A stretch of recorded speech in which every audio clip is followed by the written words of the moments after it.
Sur cette thématique de la supply chain, et comme à chaque rencontre, on a réalisé une enquête auprès de l'ensemble des Français, donc comme d'habitude, 1000 Français représentatifs des Français âgés de 18 ans et plus, des résultats qui sortent du four, des résultats très récents, vu que le terrain a eu lieu les 28 et 29 février, donc des résultats d'actualité.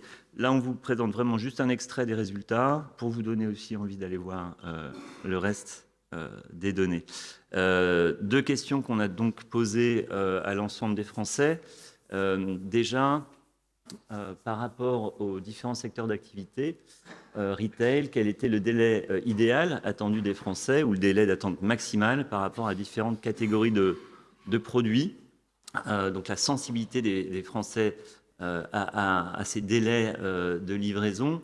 Et on voit sans grande surprise que là où les attentes sont les plus fortes en termes de réactivité, ce sont sur les produits alimentaires, où on est à 2 jours délai d'idéal, mais on a une grande dispersion, ça cache quand même beaucoup de différences, avec 40% qui attendent quand même d'être livrés dans la journée, donc une tension assez forte. Pareillement pour les produits de soins et de santé, hein, les médicaments, les articles d'hygiène, etc., on a finalement une tolérance qui est relativement faible par rapport au délai. Ceci étant dit, on sent quand même une relative tolérance des Français sur les délais de livraison sur certaines catégories de produits, même des résultats qui sont presque assez surprenants. Mais sur les produits électroménagers, voilà, on est sur 5 à 9 jours. Il y a quand même une tolérance qui est beaucoup plus forte sur ces délais du livraison, ou des articles qui sont peut-être moins engageants sur des produits de jardinage. C'est vrai que dès lors qu'on va toucher à l'enfance, pareil, là, sur les délais, on va être un peu plus tendu. Mais on sent quand même, malgré tout, et malgré certains secteurs pour lesquels le délai est court, finalement un certain décrispement des Français sur ces délais de livraison. Alors peut-être que la dimension de responsabilité sociale et environnementale va prendre un certain pas aussi sur cette immédiateté voulue des Français, hein.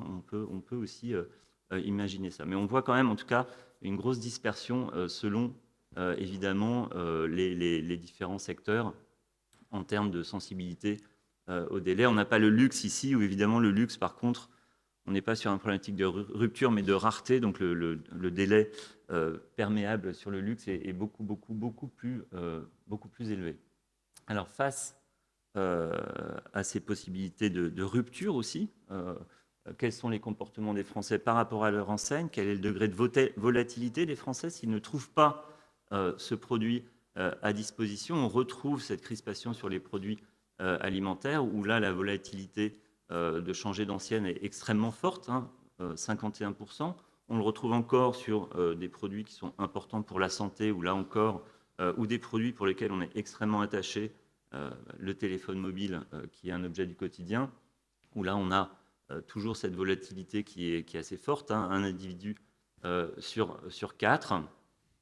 Et d'autres, voilà, on a quand même globalement, en dehors des produits alimentaires, un churn ou une volatilité qui va osciller entre 12 et 25% selon les différentes catégories exposées. Alors, sur cette volatilité, où on est prêt à changer d'enseigne en cas de non-disponibilité, on a quand même des résultats qui sont relativement transverses sur l'ensemble de la population, selon qu'on soit un homme, une femme. Il y a quelques différences selon l'âge, où finalement l'attachement à l'enseigne de produits alimentaires est encore plus faible chez les seniors en cas d'indisponibilité. Et on voit avoir une propension à changer d'enseigne en cas de rupture un peu plus forte chez les jeunes, notamment pour tout ce qui est produits électroniques et produits vestimentaires sans grand, ou beauté cosméto encore, où là, on a une volatilité un peu plus forte auprès des jeunes notamment. Donc voilà les 2-3 chiffres qu'on voulait vous présenter ce matin en introduction du sujet supply chain qui va vous animer aujourd'hui.